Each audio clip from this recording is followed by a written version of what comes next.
This is a beautiful church, so once again, thank you to the pastor for allowing us to use this. This is really beautiful. And thank you all for being here tonight and for caring enough to take the time and listen and participate and be active. I always begin my remarks with a disclaimer, and that disclaimer is this. If anybody here came hoping to hear a balanced presentation, then they're going to be sorely disappointed. I say this because a lot of the things that you're about to hear tonight are difficult to hear. And also because I don't believe that a balanced presentation on this topic is possible. Anybody that cares enough to speak about this probably has a very strong opinion one way or the other. Almost everybody has feelings and strong emotions on this issue one way or the other. For me, it's deeply personal. And the issue itself is not a balanced issue. There is no balance in this issue. So therefore, I say this because there cannot be a balanced presentation on this. And I think if anybody claims that their presentation is balanced, they're either misleading themselves or they're misleading their audience. This whole issue of Israel and Palestine is covered in so much myth. And there's so much double standard when people talk about this issue. And I'll give you two examples. I don't know if you heard Bibi Netanyahu's speech at the United Nations. I heard it not live, but after he actually delivered it. And he began it with probably the two most striking examples of myth and double standard. And he began by talking about the right of return of the Jews to their ancient homeland. And of course, the Jews that so-called returned to their homeland were not exactly the same Jews who were expelled from their homeland, right? Because these were expelled a couple of thousand years before that. These were not their descendants either, because this has been a very long time. So these are the people that actually came back, so to speak, are people that claim some kind of a heritage, some kind of a connection, a relationship to the ancient Hebrews. And they claimed that they had the right to return to their homeland, and this is what Zionism was about, and this was accepted by the world as the right. They had the right to return. Now, if we talk about the right of return of one nation, you'd expect that there would be, if we accept it as a principle, then you'd expect that we'd accept it in general, across the board. Yet when people talk about the right of return of Palestinians to their homeland, suddenly a red line comes up and everybody says, no, we can't talk about the right of return of the Palestinians. This has to be taken off the table. This is not negotiable. The right of return of the Palestinians is not acceptable. What's interesting about that is that the right of return of the Palestinians, quite often we talk about the actual people who had to leave their homes. And if they had already passed away, then we're talking about their direct descendants, people who still have the keys and the deeds to their homes, and quite often can go to the very spot where a village existed, where today there might be a highway, and will point out the mosque, and will point out the well, and will point out the door to their home. Yet they do not enjoy the right to return. So obviously, this is a double standard of immense proportions. The other thing Bibi talked about right off as he started was about King David, who reigned some 3,000 years ago, and here we are today as his descendants. What's interesting is, besides the fact that there is no historical evidence that King David ever existed, outside the Bible, which of course is not a historical document, and Israeli archaeologists have all but turned up the entire country to find proof that he ever existed. Today, as we speak, an entire town, an entire community is being kicked out of their homes and forced into exile through violence in order to prove that King David existed in a place called Silwan. It's a community of 50,000 people right outside the walls of the old city of Jerusalem. Yet the world sees nothing wrong with this. American money is poured into this project to build what is called the new city of David. an archaeological park, and a community of 50,000 Palestinians has to be terrorized in order to leave. Their homes are being destroyed in order to make this point. This fictional, mythical connection between the ancient kingdom of King David and today's Israel. So these are just two examples. And it was interesting that Bibi Netanyahu decided to kick off his speech at the United Nations with these two things. But what I'd like to do today is just begin with a little bit of history. And if you go ahead, hit the first slide. Thank you. People talk about the fact that this conflict, the conflict in the Holy Land, the conflict between Israelis and Palestinians has been around for so long that it's really not something anybody can ever solve. It's been going on for thousands of years. People have been killing each other there forever. This is not true. And a good place to start, if we're going to talk about how this conflict began, a good place to start would be on the 29th of November, 1947. The day that the United Nations accepted the resolution to partition Palestine into a Jewish state and an Arab state. And this ridiculous map is what they came up with. Now, when you look at this map, before you even hear about the details, before we even touch on the details of this map, just by looking at it, it's unbelievable that anybody expected that this would work. And of course, this didn't even last one day. In 1947, there were two communities living parallel lives. We had the Jewish community that numbered about 500,000, maybe a little bit less than 500,000, that were expecting and hoping to become a state.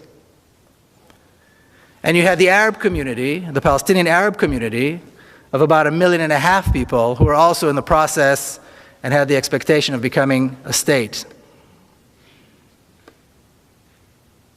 Yet when the United Nations came up with this ridiculous plan, they chose to give the larger portion of the country to the smaller community, to the Jewish community, and the smaller portion of the land to the larger community.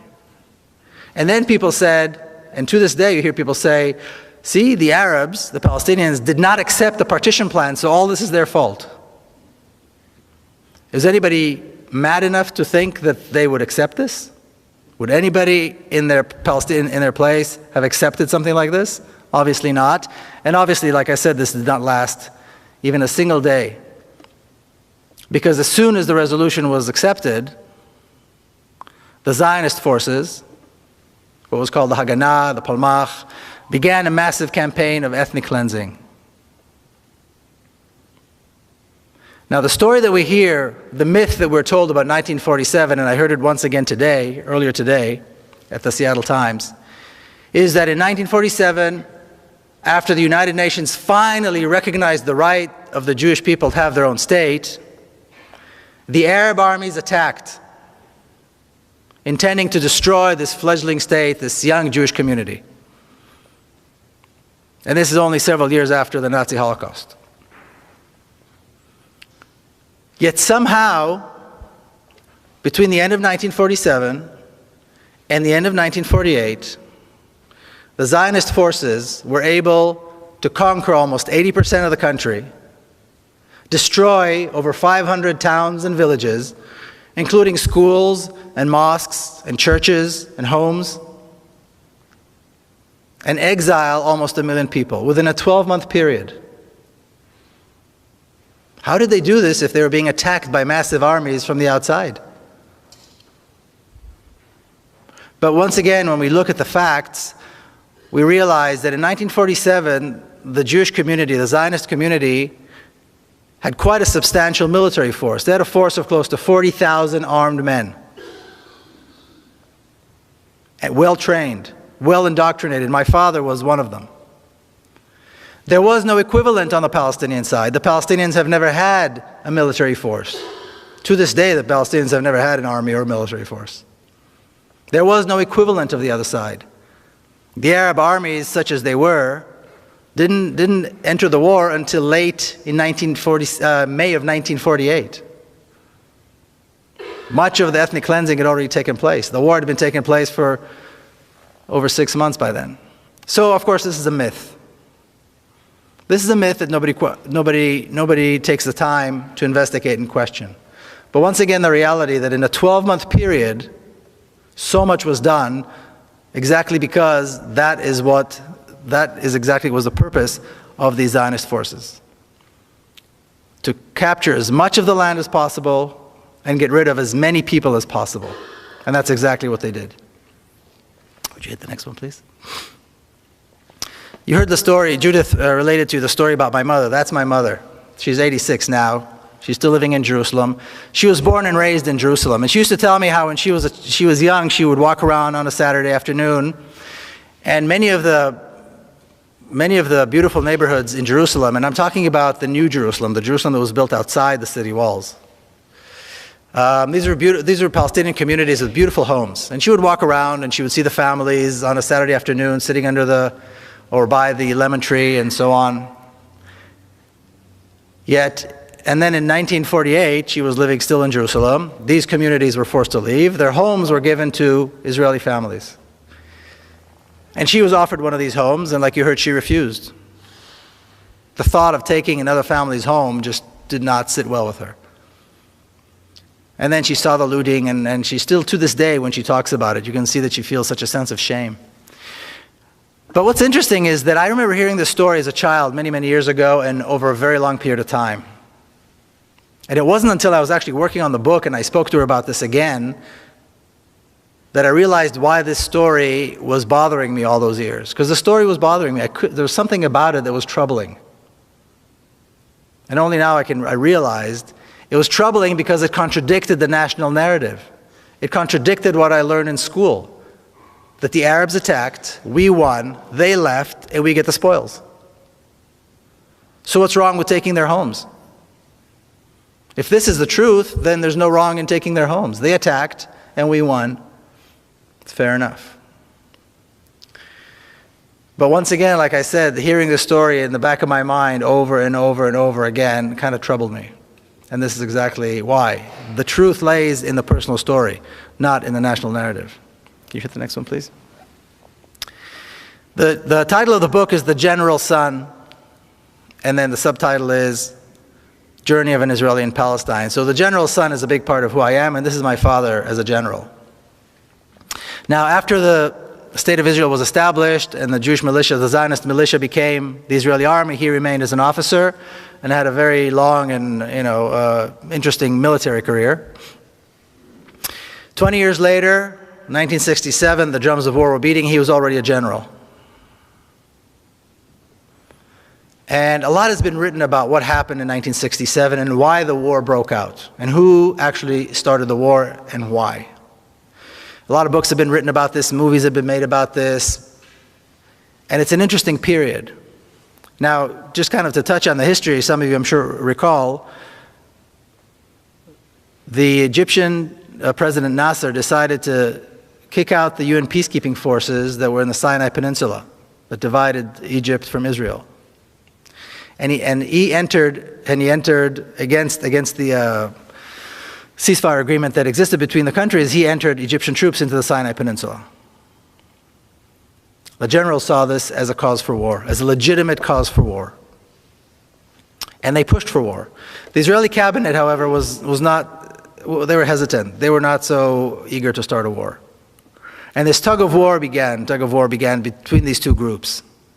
It was a very interesting difference between these two groups because the cabinet members were older. They were in their late 60s, early 70s, most of them. They were born in exile. They came with this whole baggage of exile, of pogroms. And this is only 25 years after the Holocaust, and they carried all this, and they were worried that a war might lead to another Holocaust. The generals, however, were in their early 40s. Almost all of them were born in Palestine. Almost all of them were members of the Zionist militia in 1948. And they were what I like to call the new Jew that the Zionists wanted to create. Full of testosterone and very assertive and willing and ready to fight. And they created the Israeli army. Well, they wanted to fight. They saw an opportunity to start another war.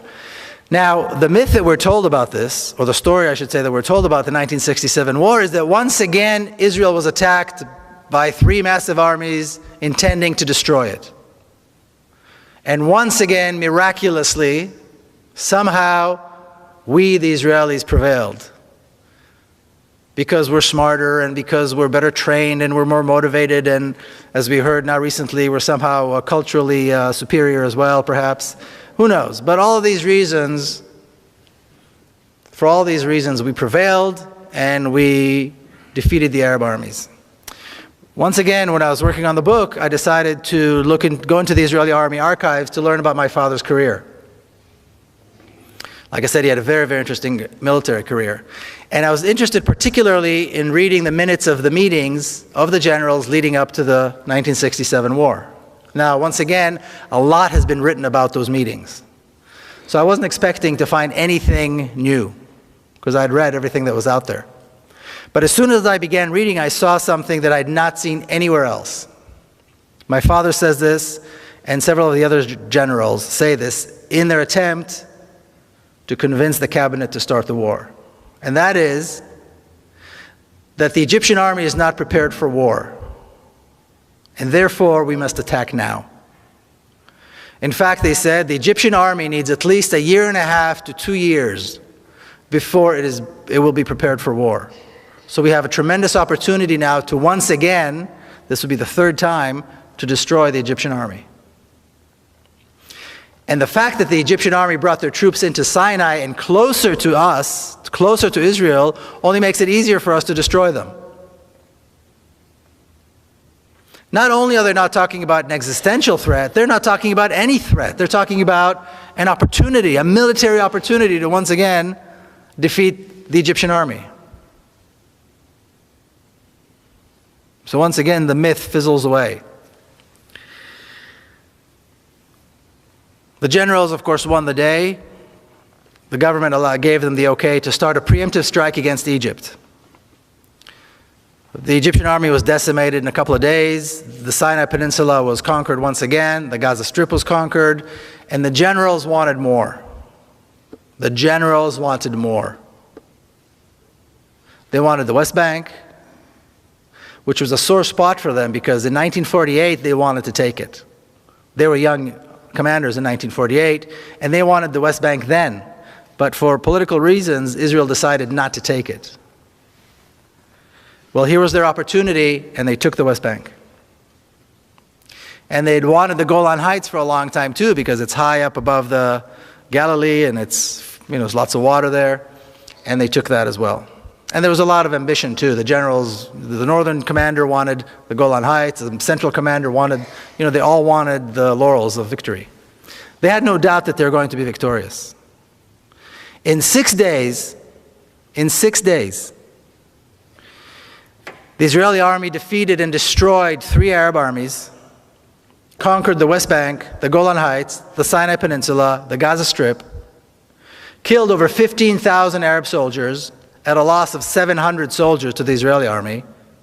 15,000 to 700, that's quite a ratio. And all this was done in 6 days as Arab armies were attacking them. Also attacked the USS Liberty and killed 34 True. 171 Americans. True. That's another one of those stories that nobody talks about, the USS Liberty, that's right. So again, the myth fizzles away once you actually take a look at the facts. Now, my father did something very interesting. After the war was over, at the very first meeting of the generals, the very first weekly meeting, he stood up and he said, now we have an opportunity to solve the Palestinian question. We can now offer the Palestinians a state in the West Bank and Gaza. If we do this, this will be the first Arab state with which Israel will have a peace agreement. It'll be a bridge for peace agreements with the other Arab countries, since Palestine, of course, was always a central issue. And we can go on living, being the democratic Jewish state that we want it to be. And as he was saying this, a massive settlement project and an ethnic cleansing project began in the West Bank. Hundreds of thousands were thrown out. Towns and villages and cities were destroyed, and new towns were being built, and highways and so on, and infrastructure to bring Israelis into the West Bank. Just as Israel had done after 1948, destroying Palestinian towns and villages, changing the names and building towns and villages for Israelis, the same thing was done in the West Bank after 1967. For Israel, this meant the job was done. In essence, what they did was they erased Palestine off the map. I always like to show this picture. This is the victory lap. These are all the generals standing after the war, young, victorious. And in the center is Zalman Shazar, who is the president of the State of Israel. Israel has a president as kind of a symbolic figure, somebody who used to be something important in his lifetime. And you see the old generation and the new generation.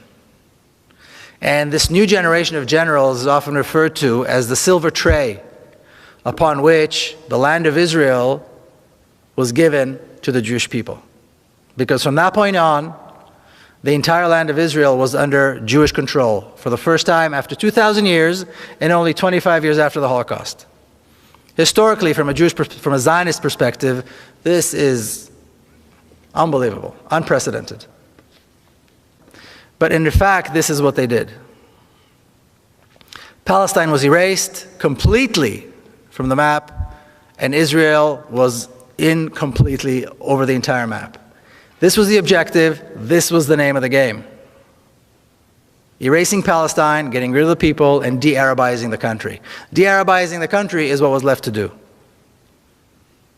That's why when people talk about the possibility of Israel somehow giving up the West Bank for a Palestinian state, if it wasn't so sad, it would be funny. It shows a complete misunderstanding of the objective of Zionism and the Jewish state, and the Zionist state. Because conquering the land was the first objective, getting rid of the people, and then de-Arabizing. And when I say de-Arabizing the country, this country has a 1,500-year-old history of Arab and Muslim rule. It was an Arab and a Muslim country more than it was anything else in history. So that has to be destroyed. Monuments have to be destroyed. Names have to be changed. The history has to be rewritten to connect once again King David to today's Israel. And completely disregard the fact that this is in fact an Arab country. That it is in fact in the center of the Arab world. And that in fact over half of the population are Arabs. Now, after my father retired from the military, he did something even more stunning. He dedicated the rest of his life to the creation of a Palestinian state and peace with the Palestinians in the West Bank and Gaza, and he advocated for equal rights for the Palestinians who are Israeli citizens. Two things which are yet to be achieved. Now, in the mid-1970s, the Palestinian leadership, the PLO, started contacting my father and others, or Avneri and others, people who were like that, in order to begin a dialogue. And that is really when the notion of the two-state solution was put together. These were Yasser Arafat's top people, his advisors and his ambassadors and so on. In this picture is my father with Dr. Issam Sartawi, who was the Palestinian ambassador, the PLO ambassador to Paris. He was later killed in 1983. And this dialogue went on between official representatives of the PLO, and on the Israeli side, these were renegades. These are people who used to hold, high office of one kind or another, and they were Zionist Israelis. But the Israeli government refused to take part in any of this. Only in 1993, did the Israeli government agree to finally begin negotiating with the Palestinians. What happened? What changed? Well, what changed was they accomplished their mission of making the conquest of the West Bank irreversible. By 1993, the Israeli government knew for certain that a Palestinian state could not be established in the West Bank. The settlements were there, billions were invested. The entire Jordan River Valley was settled with villages and kibbutzim and things like that. There were major cities already built in the West Bank. Entire East Jerusalem was taken over by Israel. There was no place anymore for a Palestinian state to be established. And that is when Israel said, okay, we will begin negotiations. So they allowed Arafat to come, misleading him into thinking that they were really intending to make peace, and basically trying to force him to sign an agreement that would complete his surrender.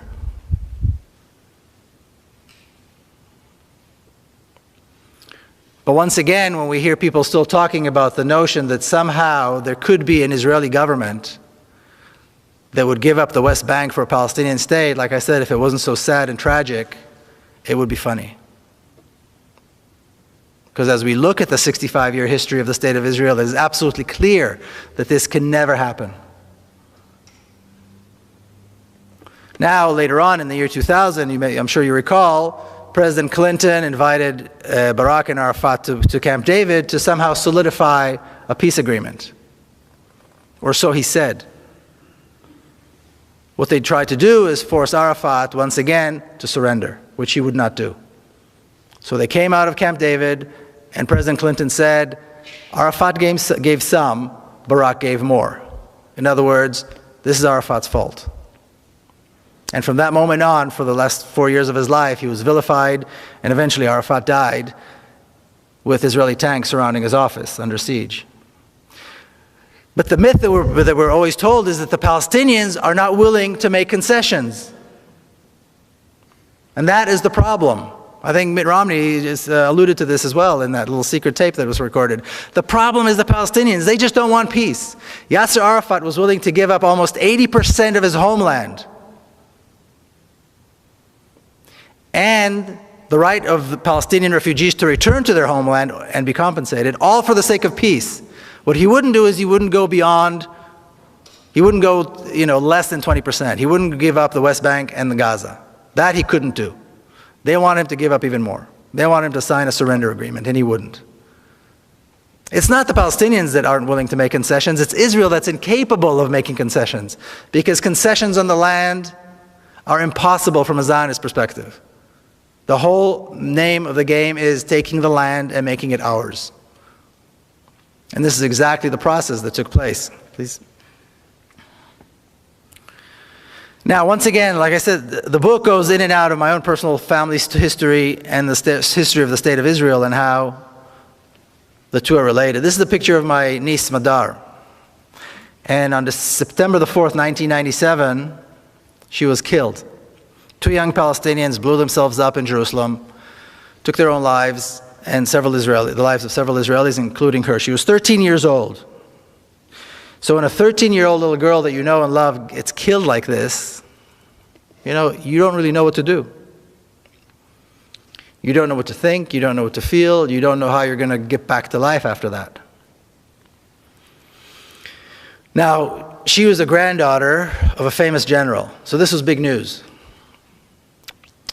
On top of that, she was also the granddaughter of Mr. Peace with Palestine. And now look what they did to him. Look what they did to his granddaughter. My father had already passed away by then. So this was big news. And when I landed, when I arrived in Jerusalem, my sister's house, on the ground, I saw the morning paper, and on the front page it already said the granddaughter of General Peled was killed by Palestinians.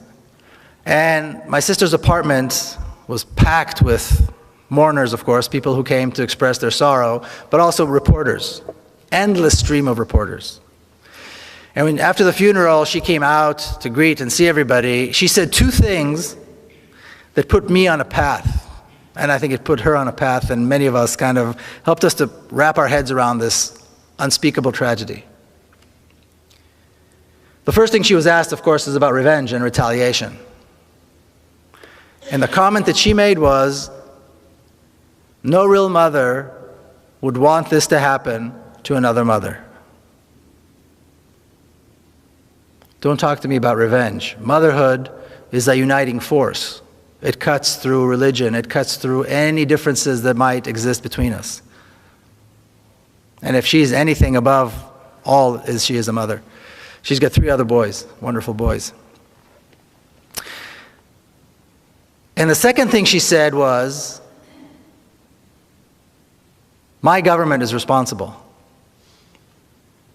My government brought these 2 young men to such a level of despair that they would take their own lives and take the lives of other innocent people, including a 13-year-old girl.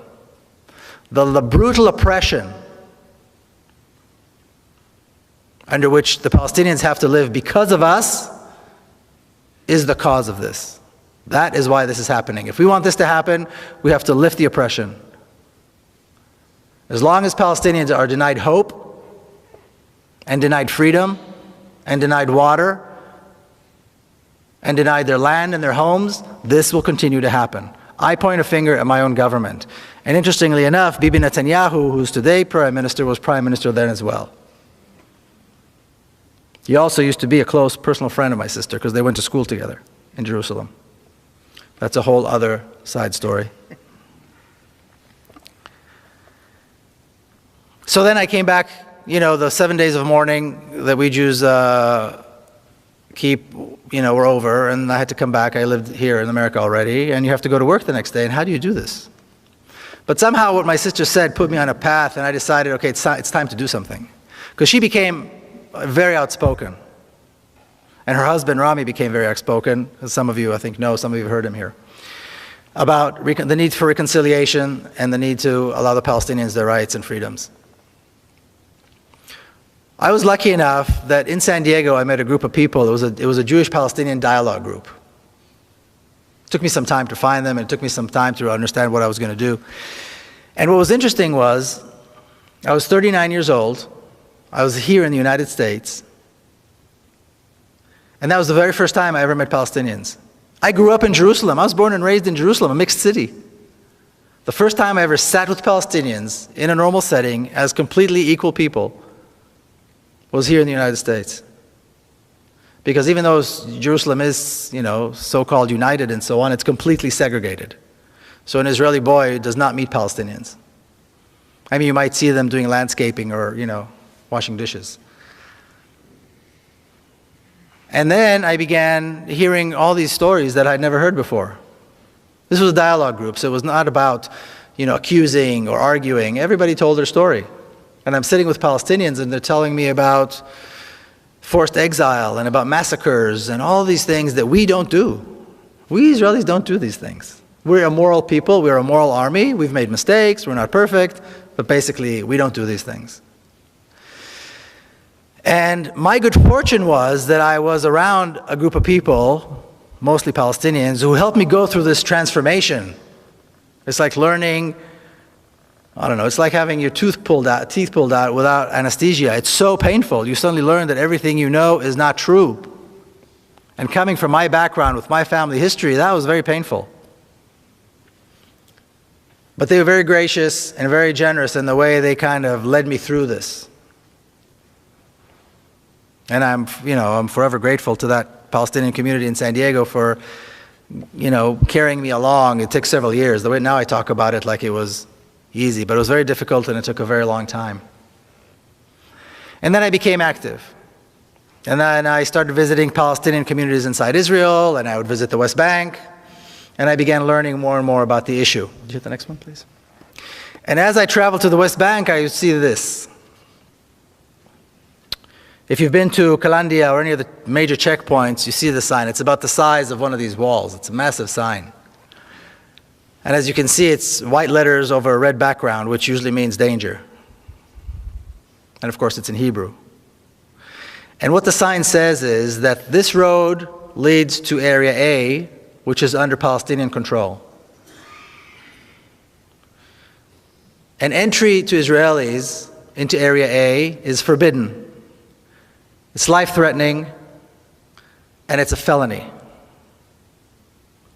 And if you notice, there are 2 exclamation marks. So if you're not scared yet, the 2 exclamation marks will probably do the trick. Now you'll also notice that unless you can read Hebrew, this is irrelevant. It's only true if you can read Hebrew. Now, if you see a sign like that, and you have any sense at all, you turn around and go home. Who in his right mind would see a sign that says danger, firing zone, and walk right into it? My good fortune was that I don't have that kind of sense, and that I have many friends who don't have that kind of sense, and we went right through. And I've been going right through these checkpoints and right through that sign every single time I go visit my friends on the other side of the wall. And what's interesting is I always see the same thing. From the very first time all the way to today, it's been several years, every time I cross that wall, every time I cross the sign, I see the exact same thing. I see traffic jams. I see children going to school, which is probably the most common sight in Palestinian areas, is children coming and going to school. I see people going to work. I see shops. I've yet to see the Palestinians that want to kill me. I've yet to see the Palestinians ready with machine guns and tanks and F-16s ready to bomb me because I'm an Israeli. I've yet to see that. And I know that many other Israelis who do this haven't seen it either. And with time, I began to realize this sign has nothing to do with security. The wall has nothing to do with security. The massive armed Israeli forces along the road have nothing to do with security. The terrorizing and harassment that Palestinian Israelis go through when they go through Tel Aviv airport, the humiliating process that they have to go through, they have to endure every time they decide to leave and go overseas, has nothing to do with security. It has everything to do with racism, with hatred, and with a deep desire to keep us apart, to keep me privileged and them with no rights. That's the name of the game. That's what it's all about. And that's the purpose of the sign. Can you hit the next one, please? Can you read that? Can somebody read that for me? United Nations Resolution 3013 from 1973 states, the struggles of peoples under colonial and alien domination and racist regimes for the implementation of their right to self-determination and independence is legitimate and in full accordance with the principles of international law. Legitimate and in full accordance with the principle of international law. This describes the Palestinian struggle. Because that is exactly what Israel is. Now in this picture I stand with my friend Jamal, who sat in Israeli prison for many, many years. In fact, he was given a life sentence, but he was exchanged in one of the prisoner exchanges between Israel and the PLO. And the reason he was given a life sentence is because he killed a soldier. He and 3 others saw 2 young Israeli soldiers guarding a bank in Ramallah, of all things. And soldiers are usually fully armed, of course. And they approached them and they stabbed them to death with a knife. And for that they were later on, beaten, tortured, and arrested and given life sentences.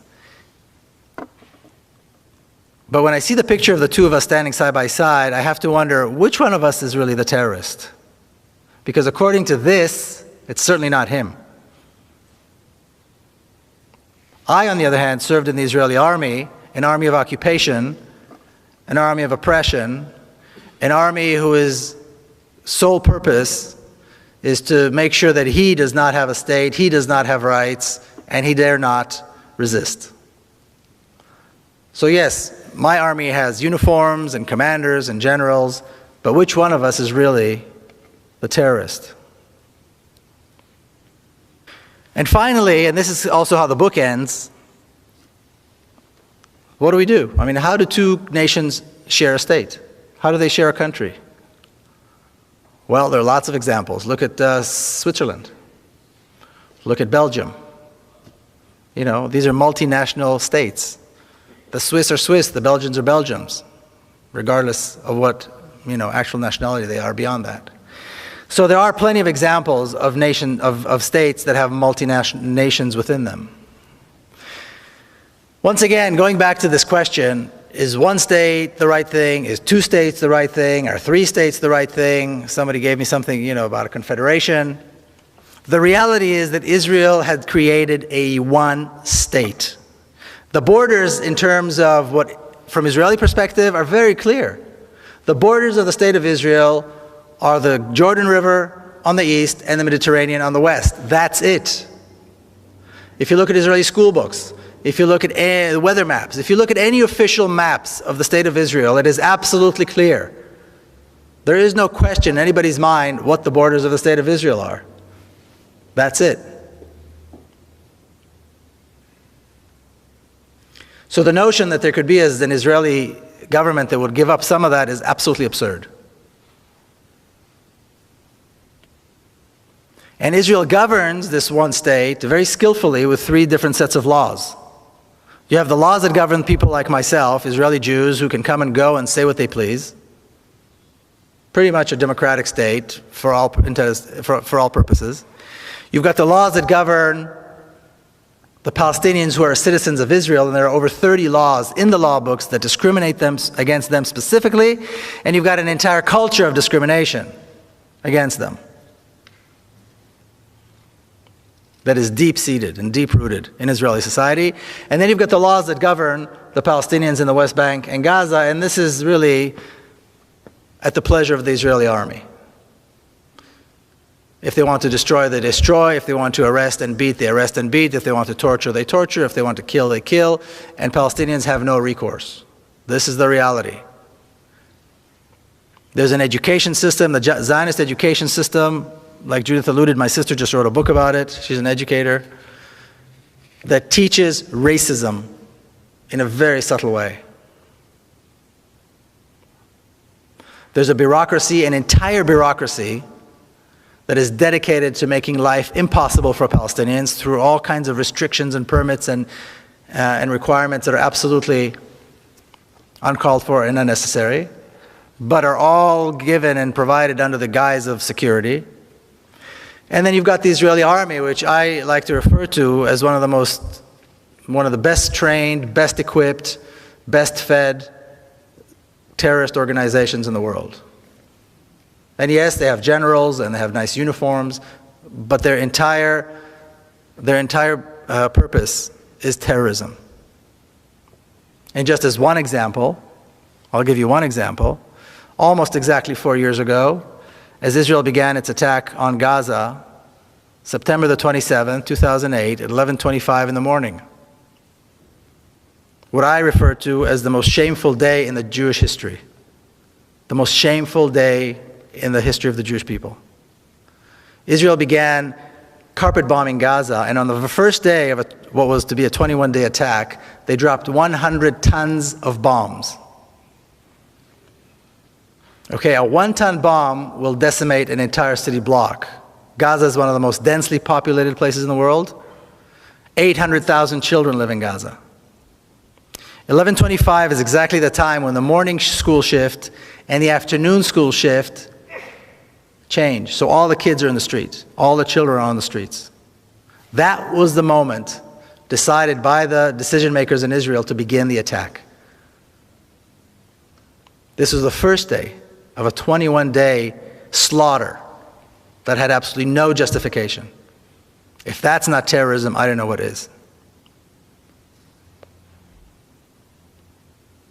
And this is how the state of Israel manages to control the different populations and somehow still keep up this very sweet, liberal kind of face to everything. But we still have to figure out how we go from here. Well, let's look at what happened in South Africa. They got rid of apartheid. That is the example. What did they do in America? They had got rid of the racist laws that existed in the South. Did the whites in South Africa want this, like this? Absolutely not. Did the whites in the southern states in America, here in the United States, want this or like this? No. It was not done by consensus. But Zionism, just like racism, has to go. The Zionist state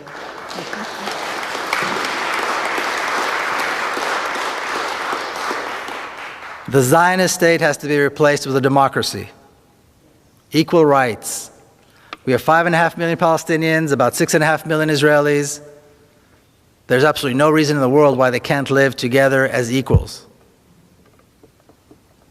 Now, often when Jewish people hear this, especially if they support Zionism and support the state of Israel, they go, see, you're talking about genocide.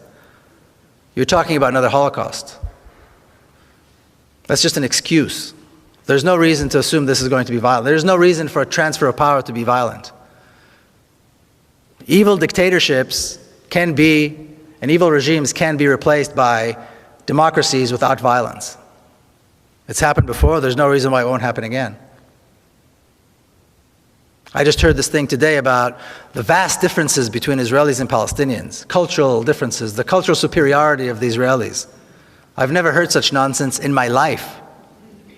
The two societies could not be more similar. Their languages are similar. Their religions are similar. More than half Israelis, more than half of all Israelis are descendants of people who came from the Middle East. They're descendants of Arab Jews who came from Iraq, who came from North Africa, who came from Yemen. Arab culture is part of who they are. When Baghdad was being bombed, you had old Arab Jews from Baghdad in Israel crying that their city is being bombed. There are no differences. And the likelihood of both populations seeing their common cause and seeing their common goals as outweighing any differences that might exist between them is far greater than anything else. And then young Palestinians and young Israelis can grow up and have a future and live in a real democracy and do great things, because this is a beautiful country. And it's got a lot of possibilities. So the name of the game has to be democracy and equal rights, not anything else. All right, thank you all very much. The first one was, is the sale and purchase of land a viable function, and does it follow the rule of law? I'm assuming that means for Palestinians. And then, does Israel use the right of eminent domain, or is the land seized with no legal process? How strong is the opposition within Israel to what appears to be an impending attack on Iran by Israel? That's 3 questions, okay? Let's do one more. One more, okay. Is Bibi really serious about attacking Iran, or is this a sideshow in order to avoid dealing with the Palestinians? Okay. I'm saying I'm no legal expert, so I don't really know about this eminent domain and sale of land and so on. So I'm not sure how to. I will say this, and I don't know if it answers the question or not, but in Israel, the land is all owned by the state. So in essence, there's no private property. When you buy land, you're actually leasing it from the state. So, and every 49 years, you have to lease it again for either 49 years or 99 years. That's kind of how that works. So what they try to do, like after 1948, they passed a law that meant that all of the absentee property is the property of the people who were thrown out and then left as absentees, they were absent somehow. The law passed that made it permissible for the state to take over the land. Then they passed another law that made it illegal for the Palestinian refugees to return and claim their land. So that's how that works. I don't know if that answers the question, but like I said, I'm no legal scholar. Is there opposition in Israel to an attack? You know, and is Bibi serious about the attack? The whole Iran issue, in my opinion anyway, is a smokescreen. It was designed very cleverly, and it's used very cleverly by Netanyahu and his government to shift everybody's attention from Palestine to some other fictional threat. And it's been very successful. I mean, the United Nations General Assembly, nobody talked about Palestine. You know, everything was about Iran, the threat on Iran, attack Iran, the bomb Iran, don't bomb Iran. Thousands of political prisoners in violation of international law sit in Israeli prisons. Palestinian children get less water than Israeli children. Palestinians are kicked off their homes and their land is being taken and their towns are being destroyed every single day. People are being killed, shot and killed in nonviolent protests in the West Bank every single week. How can you talk about this nonsense, though, when there's a threat of an the Iranian nuclear threat? And they managed to manipulate this. So I don't think he's serious. I think he would be politically insane to let go of this wonderful card. But as long as he can keep talking about an Iranian threat, people are not going to talk about Palestine. What's the point of attacking Iran? What would that give him? Politically, it gives him nothing. Militarily, it gives him nothing, because there is no threat. And then he's going to have a problem. This way, he's got this issue, he's had it for several years, and I don't think he'll give it up. So I don't think he's serious about it. That's not to say that there is no possibility that something might happen, but I can't imagine that he would do that. And you know, people in Israel are basically scared. I mean, what do people know? People know what they read, what they hear in the paper. Every day, the headline, somebody says something about Iran. The defense minister decided to say, just a few weeks ago, and the defense minister goes back and forth supporting it and being against it, and supporting it and being against it. And so a few weeks ago, there was a headline saying, quoting him as saying, that the blade that rests on our necks now is even sharper and more dangerous than the threat of 1967. So my first reaction was, he should read my book. But you know, anybody that's knowledgeable knows that there was no threat in 1967, but they want to create this tension they bring back that tension of 1967 where people are actually afraid. Israelis in 1967 were scared to death. The generals didn't let on that this was going to be a very easy war. You know, people were actually afraid that there would be another Holocaust. And they're creating this fear again so that they can continue to talk about this threat. So I don't think it's a real threat, and I don't think Bibi would attack, because it's too good of a political card to give up. More questions? Yeah. Okay. Do you think a one-state solution will work, given that 60 to 70% of Israeli Jews and Israeli Arabs and Palestinians do not favor a one-state solution? How do you make this happen? That's one question, okay? Okay. Well, and the second one is similar, so I won't read it. Where did this land-grabbing, this is a biggie, racist Zionist philosophy come from? And where did the suicide bomber phenomenon come from? And Whoa, let me write this down. and how could you live your whole life in Israel, serve in the military, and not see what you now see? Oh, easy. Okay. Is that three good ones? Yeah, that's good enough. Yeah. Well, I don't know that such a large number of Palestinians don't want this two-state solution. I talk to a lot of Palestinians, and I haven't done any statistics, but a lot of Palestinians that I talk to realize and see no problem with it. So I don't think there's going to be that big of an opposition on the Palestinian side to this at all. There will be opposition, of course, on the Israeli side, because when you're privileged, you don't want to give up your privileges. You know, we, the Israeli Jews, are privileged in this society. And the privileges that are given to us by the state are part of the attempt to set us apart from the Palestinians. So if I break the law in Hebron, and a Palestinian breaks the exact same law in the exact same spot,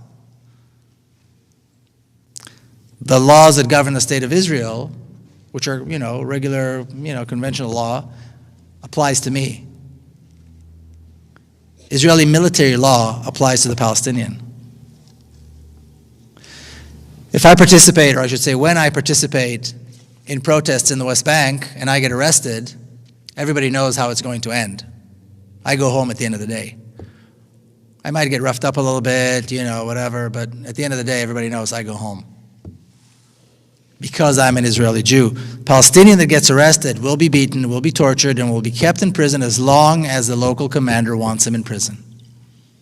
It could be a day, it could be a week, it could be a month, it could be a year, without charges and without a trial. And then 6 months later, I get a letter from the police saying that the case was closed because of something, some technicality. So Israelis are not going to want to give up this privilege, but I think whites in South Africa didn't want to give up their privilege, and whites in America didn't want to give up their privilege either, but they're going to have to. Things like this are not done as a result of a consensus. That's why there are pressures. That's why there's BDS. That's why there's a non-violent resistance. That's why we have events like this. That's why more and more American Jews are breaking away from Zionism and coming and organizing events like this. And whether they like it or not, this is the transformation that's going to take place. People ask me, well, I'll tell you a little story. I was asked, I spoke at an 8th grade class. A friend of mine is a teacher of this really nice, special kind of a school where kids actually learn about stuff. So it's an 8th grade class, and they're learning about this issue. And they've been learning about it for a few weeks, and they wanted me to come and speak. And they took a poll among themselves asking how many of them think there will be a solution in their lifetime. A peaceful solution in their lifetime. These are 8th graders. They're 13 years old. 80% said no. So when I came to speak, I said, well, let's see if I can't change your mind. Because it's all a question of what you know. And I explained to them about the similarities about the societies and all the possibilities that exist once the state of Israel is transformed into a democracy. If I didn't think this was possible in my lifetime, I wouldn't be doing this. If I wasn't completely confident that this is actually going to happen, I wouldn't be doing this. So Israelis aren't going to like it, but they don't need to like it. That's kind of the way these things are. But I think Palestinians, the impression that I have, and I'm there a lot, is that Palestinians actually do favor this. Okay, there's two questions here. One is about where did Zionist philosophy come from? Well, in the turn of the 19th century, there was, this nationalism rose, and all these little groups decided that they were going to become nations. And my grandparents were part of that. They were Jews, and they were in Eastern Europe, and they suffered from pogroms, and they suffered from all kinds of discrimination and racism against Jews and anti-Semitism, and they thought, well, maybe this is a good idea. And when Zionism began, there was a whole scope of Zionisms.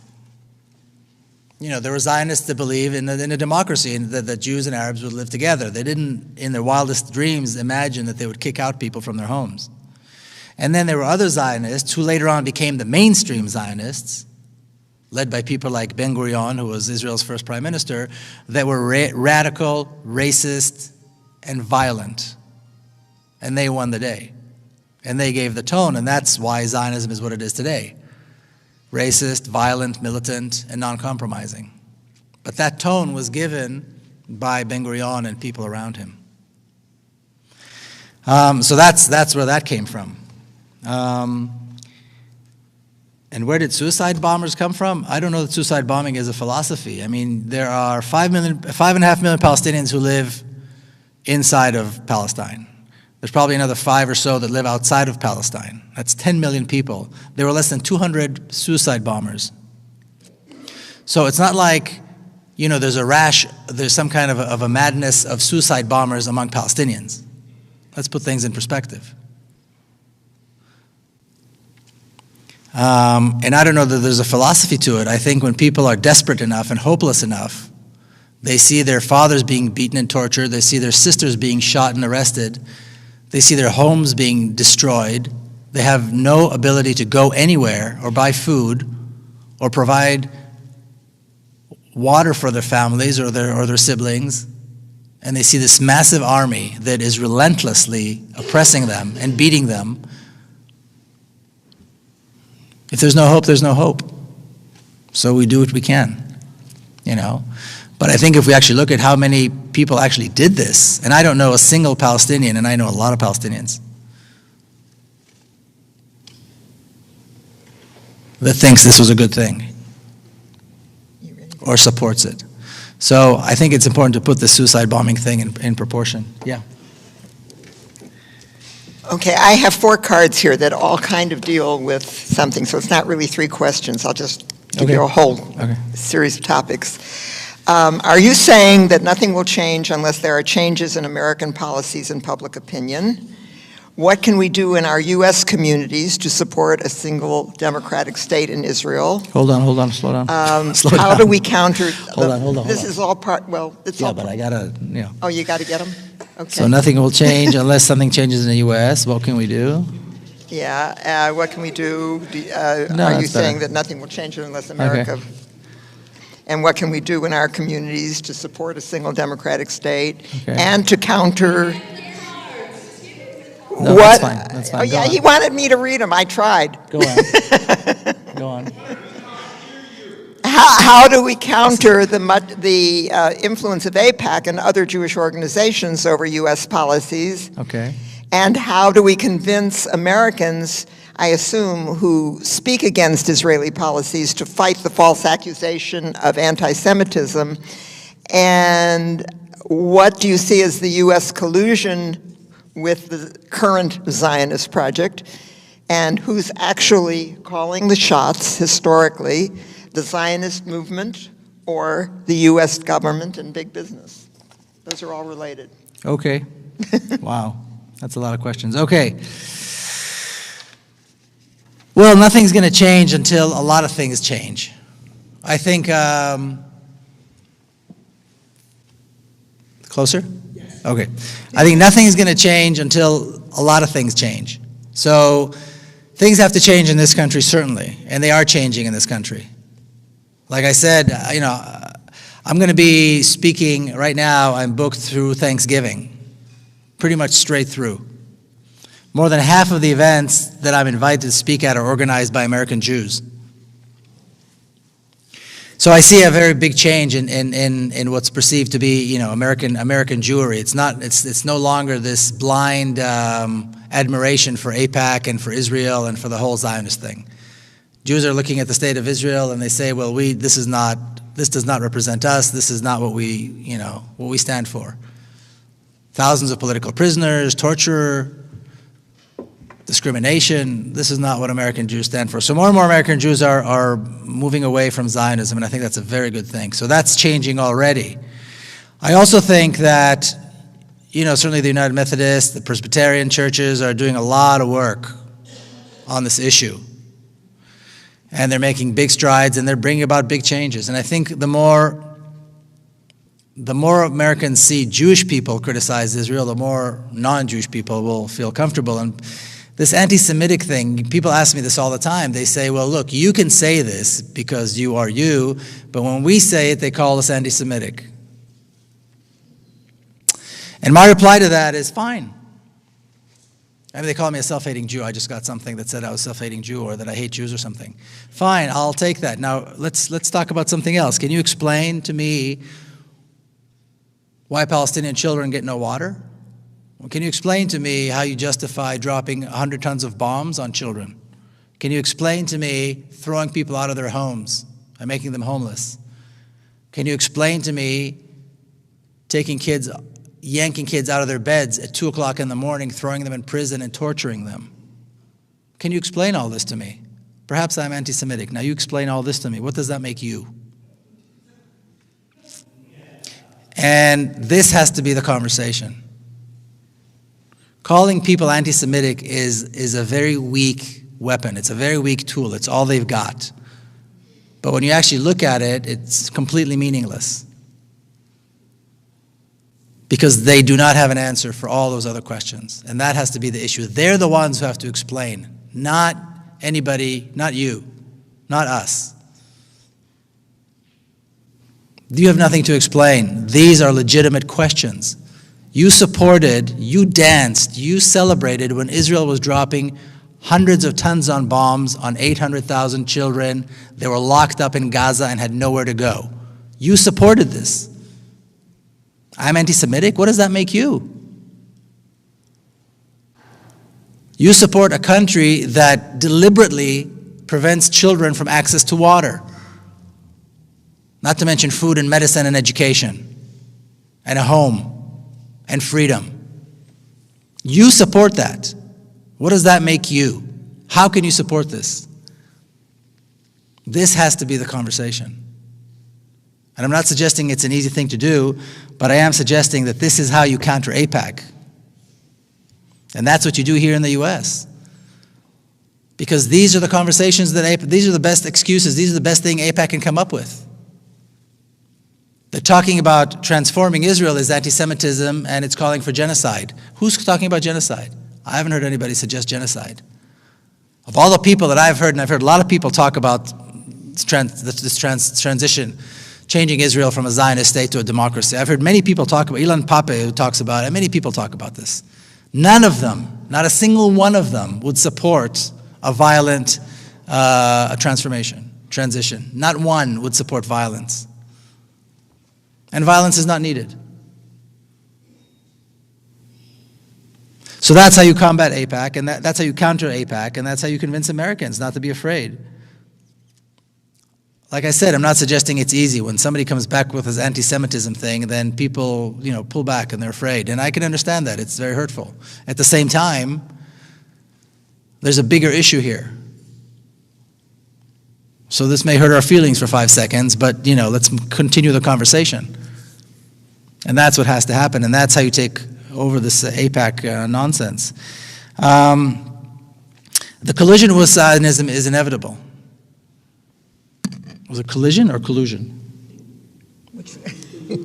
Huh? Oh, collusion, I'm sorry. Well, I think it's temporary. It's temporary. I mean, America does, politicians in America do what they have to do in order to get elected. Being pro-Zionist is part of what you have to do in America if you want a political career.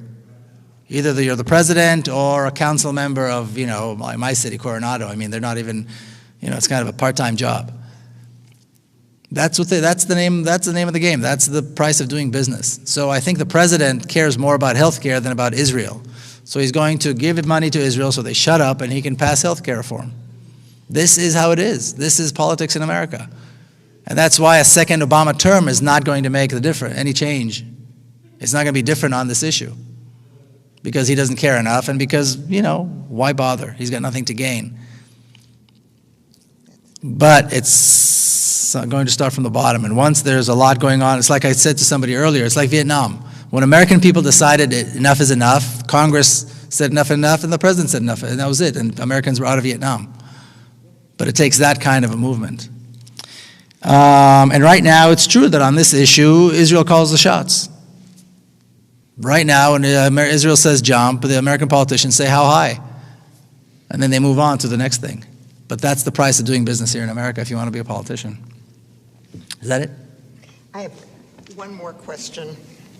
How has your book been received in Israel?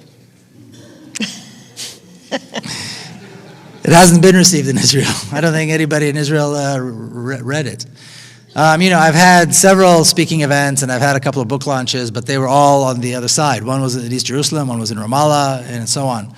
And so Israel ignores this completely, and that may change. I don't know, but I haven't had any response one way or the other from anybody in Israel about the book. That's it. Yeah, that is it for questions. It is not it for signing books. Okay. Yes, we need to give this man an incredible amount of applause.